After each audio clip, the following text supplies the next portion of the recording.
Hey everyone, welcome back. If you made it this far, congratulations. I've tried solo queuing Hanged Man a bit to help out, and queues are somewhat slow.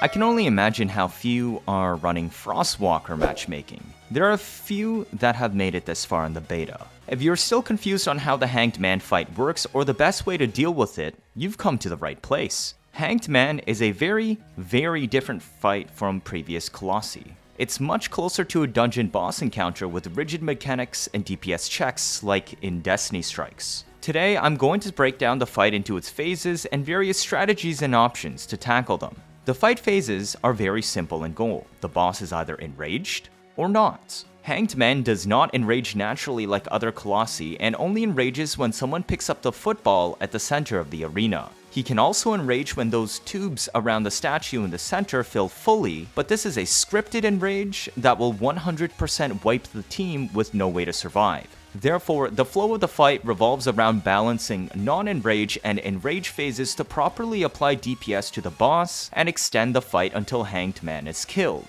When the boss is not enraged, you can shoot any part of its body to deal damage. Weak spots still do more damage. It's very difficult to consistently grapple this boss, and realistically you will only be able to grapple the front two shoulders. The head area faceplate weak spot has the highest damage multiplier, however the boss has very spastic movements, making it difficult to pin down. You can bring any kind of weapon into this fight, except shotguns, as it is entirely a medium range fight at all times. Shotguns just can't hit the weak spots consistently on a faster moving target, but everything else works. Aggro management is weird because instead of locking on to higher DPS targets or those close to it, it can freely change instantly to anybody that hits it no matter your range. Do not assume you are safe when you are hitting this boss, it can turn around to hit you at any moment. Its attacks in this state range from lightning balls to lightning strikes to ground slams with AoE and a multitude of other small attacks while also spawning fodder.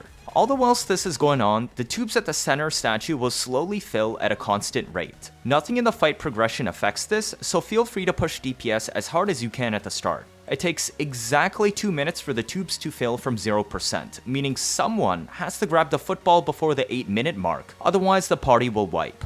Do note that whenever someone comes close to the center statue, it will unleash an AoE with a roughly 5-second countdown before it can do it again. This AoE does very high damage and does enough to one-shot shields or remove roughly 50% of your total HP on a typical Descendant. Therefore, everyone has to have health and defense scaling no matter your role in the fight. This AoE is also unavoidable for the one grabbing the football, so when a runner grabs the football out of the altar, the boss shifts into the enraged state. During the enraged state, the tubes at the center statue stop filling and cannot cause a wipe. However, the boss becomes completely invincible. Every 15 seconds, the boss will target one of the players that is not the runner. It will charge a super bright, obvious mouth cannon with a yellow health bar. This cannon must be destroyed to stagger the boss. If you fail to do this, the boss will launch a massive raking laser that does enough damage to two-shot most Descendants. If people down during this phase, it is difficult to recover. If the runner goes down, you must prioritize reviving the runner because the mechanic cannot be completed if no one is holding the football. If you successfully stagger the mouth while the runner is holding the football, the tubes will decrease their fluid level by 40%, or give you about 50 seconds back on the wipe clock. The boss will continue to do DPS checks with a mouth cannon until the football is placed back into the altar.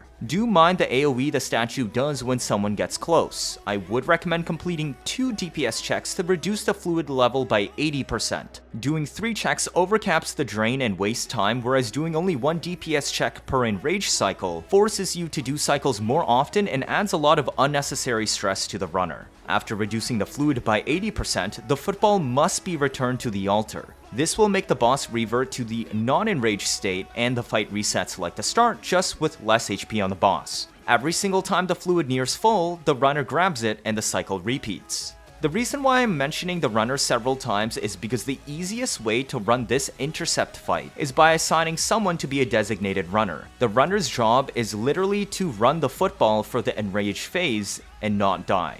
Your only purpose is to run and survive. You can multitask and build for flex to also contribute ability damage or gun damage during windows where you can, but if you are not confident, just stick to a running build.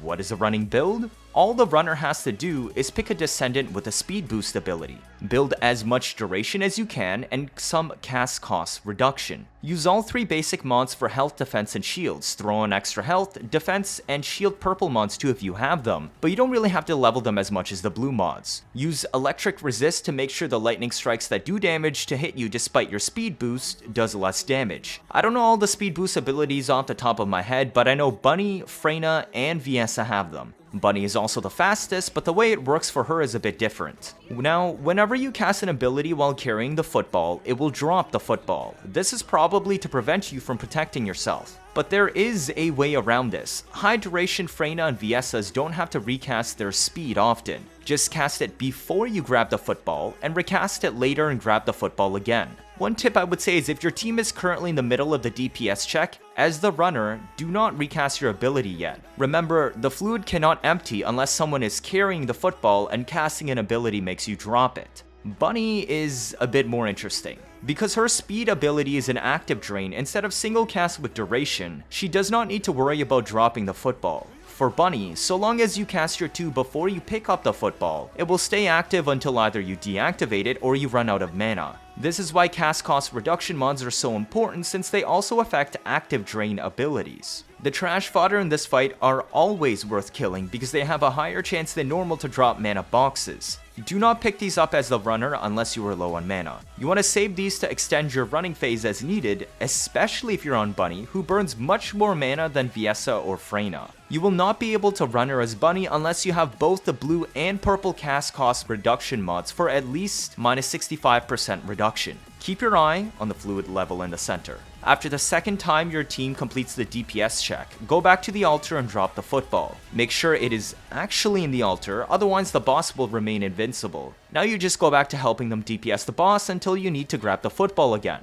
The other 3 people in the team are the DPSers. If the runner is built for no damage and just speed and survivability, they should be the one to revive the DPSers if the boss is not enraged. They have the highest chance of surviving the boss aggro during the revive animation, but whoever is closest to the downed person is okay too. If the boss is enraged, the runner should never drop the football unless required. If the runner downs during enrage, the DPSers must revive the runner ASAP unless it's part of the strategy. Typically, if you need to run a 3rd time on Bunny, you're gonna have no mana left, so one of the possible strats I ran was dying on purpose early before I grabbed the ball so that I would respawn with full health and full mana. Your other job though as a DPS role is to nuke the boss when it isn't enraged and use your assault rifle and scout rifle to destroy the mouth cannon during the enraged phase. Stay together during enrage to make aiming easier for the 3 DPSers. Feel free to snipe if you want, but I would not recommend using a sniper during the enraged phase due to the short DPS check window.